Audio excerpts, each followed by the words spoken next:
Rainy season यानी कि बारिश के टाइम पे पहले जहाँ पे बंदे और बंदियां अपनी फर्स्ट रेन आ गई ये सोच के बाहर भीगने चले जाते थे ना कि यार ये तो अपनी पहली बारिश है भीग ही लेते हैं। लेकिन यहाँ पर भी मेरे जैसे बंदे जिनके घरों की छत की मरम्मत ही नहीं हुई है ठीक से, वो बंदे तो बेचारे लगे हुए हैं घर के सारे बर्तन और गिलास और कप लेके इधर उधर सेटिंग करने में कि किधर से पानी टपक रही है। इतने में साला घर के सारे बिस्तर गिले अलग हो गए और इधर घर के अंदर का मामला संभाल ही रिया था कि बाहर जाके देखा तो साला सारे कपड़े सूख रहे थे, उनमें मेरी चड्डी भी सूख रही थी। अभी सभी कपड़ों के अंदर तो वो कपड़ों के अंदर लगाने वाला चिमटा था तो वो तो उड़े ही नहीं, लेकिन मेरी चड्डी के अंदर चिमटा नहीं लगा था तो हवा ऐसी चली कि साला वो चड्डी मिल ही नहीं रही थी, पता नहीं कहाँ चली गई थी। आधे घंटे तक ढूंढा उसे लेकिन वो चड्डी मिलने का नाम ही नहीं ले रही थी।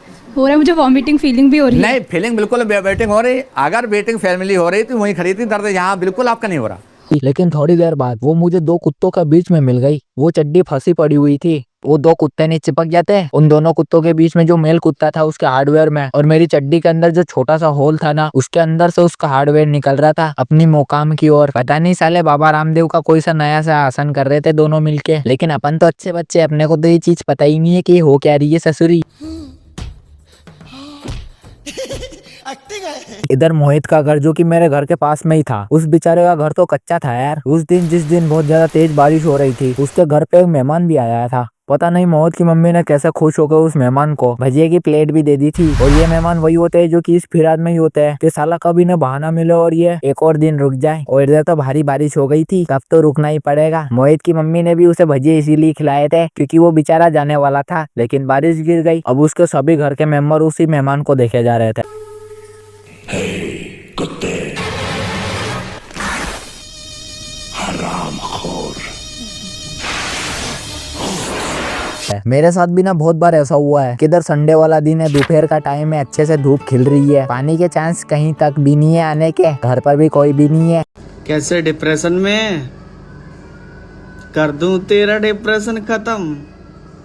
हाँ ये काम भी करेंगे लेकिन पहले थोड़ा सो लिया जाए। और इधर बाहर अचानक से बारिश आ जाती है साला। मेरी स्कूल यूनिफॉर्म भी टंगी हुई थी वो भी गीली हो जाती है। लेकिन यार ये हमारे इंडिया में मम्मी है ना, अगर तुम उन्हें कहोगे कि आज यूनिफॉर्म गीली हो गई है तो छुट्टी मार ही लेता हूँ स्कूल की, तो वो तुम्हें दूसरे ड्रेस वाली यूनिफॉर्म पहना के भेज देगी कि चल आज रेगुलर वाली ड्रेस नहीं है तो हाउस ड्रेस ही पहन ले। अब तुमने वो यूनिफॉर्म तो पहन ली है, पूरे स्कूल में तुम अलग ही चमक रही होते हो। असेंबली के टाइम पे भी प्रिंसिपल अगर तुम्हें दूर से देखेगा तो उसको समझ में आएगा कि यही बच्चा है जो कि अपने स्कूल की उम्मीद की किरण बन सकता है। इधर वो नास मिटा पीटी सर है। हे हीरो, तेरे को क्या रेगुलर यूनिफॉर्म पहन के आने का नहीं मांगता क्या? तेरा राजपाट चल रहा है क्या इधर है? अरे नहीं सर, वो मेरी यूनिफॉर्म गीली हो गई थी पानी में, फिर सूखी भी नहीं क्योंकि धूप ही नहीं खिली थी। फिर तो मेरे को पागल समझाया क्या तूने? गाँव से समझ के रखा है मेरे को। वॉशिंग मशीन नहीं थी क्या उसके अंदर भी कपड़े सूखते? हाँ तो सूखते होंगे ना सर, लेकिन मेरे घर पे उसके लिए भी तो वॉशिंग मशीन होनी चाहिए। मेरे घर पे तो अभी भी वो भाटे की फर्शी के ऊपर सर पे लगाकर मोगरी से मार मार के कपड़े धोए जाते हैं। कपड़े भी हाथ पैर जोड़ते हैं कि भैया 2 महीने और ही टिकूंगा सिर्फ।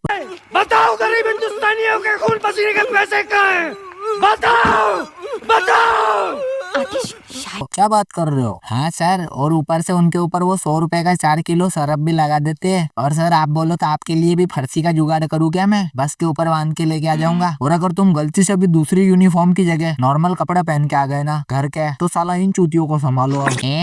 भाई तेरा बर्थडे है क्या आज? बेटा मेरे को 1 रुपए की इक्लेयर्स ने मत समझियो, क्योंकि 1 रुपए वाली इक्लेयर्स में मैं नहीं मानने वाला। मेरे टाइम पे तो तू मंगलेश ये वो ये 2 5 स्टार लेगा था बेटा तू। अब मैं 4 लूंगा तेरे से। साले तेरे को एक रेपटा खींच के दूंगा ना तो पीछे पड़ा गुलदस्ते में मुंह घुसेड़ दूंगा तेरा।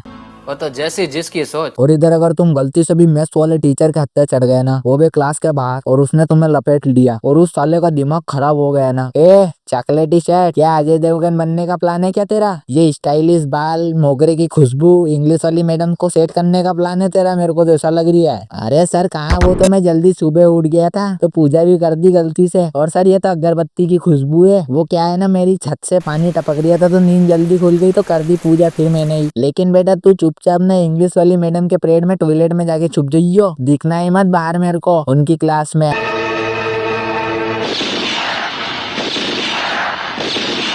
और वो टीवी के एड्स में नहीं दिखाई जाता कि जैसे ही बारिश शुरू होती है इधर घर में कहा जाता है कि भाई भजिए बनाओ, भजिए चटपटे बनाओ कुछ, लेकिन इधर हम गलती से भी घर में बोल दें कि कुछ चटपटा बना दो, बारिश शुरू हो गई है। हाँ बेटा जी, मैंने घर के पीछे जो तेल का बोरवेल लगवा रखा है तुम्हारे लिए, जब मन किया कर दी कढ़ाई में नल चालू, तुम सिर्फ भजिए खाओ। वो रमेश का छोरा, उसने पुलिस का फॉर्म भर दिया। अरे पापा, लेकिन अगर पुलिस का फॉर्म भरने से अगर पुलिस बन जाते तो मैं भी भर देता ना, और देश में इतनी बेरोजगारी थोड़ी ना होती फॉर्म बनने से अगर पुलिस बन जाते तो।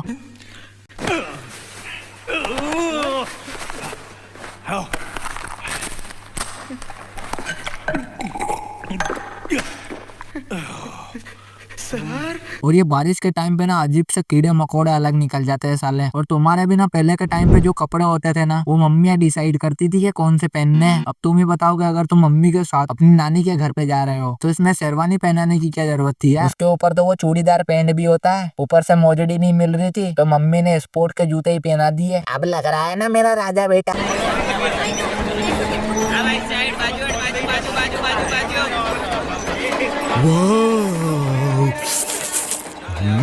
ऊपर से अगर तुम्हारी नानी का घर गाँव में है तो साला वहाँ के कुत्ते और भी ज्यादा खतरनाक होते हैं। भाव भाव, अरे टकला सुन, मेरे को तो ये फ्लाइंग जेट पिक्चर का टाइगर श्रॉफ लग रही है, देख तो सही इसको तो डराना पड़ेगा ससुरी के को। तुझे जाना में कितना टाइम हुआ है? अभी 7 मिनट तो हो गया ना भाई। भाई प्लीज। ऐसे में तुम अपने मामा के घर पे गए हो और गलती से लाइट चली गई रात को और तुम्हारी शेरवानी में कीड़ा मकोड़ा घुस गए, तो साला ये आसानी से निकलने वाले भी नहीं है।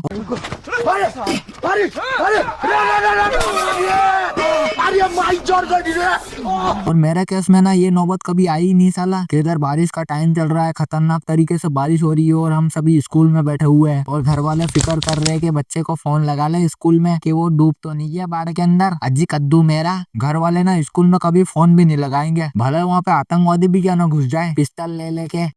Nothing wrong with this, my baby, baby, oh, like a baby, baby. वैसे अगर तुम्हें वीडियो अच्छी लगी तो वीडियो को लाइक कर देना और चैनल को सब्सक्राइब कर लेना। मैं मिलता हूँ तुम्हें नेक्स्ट वाली वीडियो में।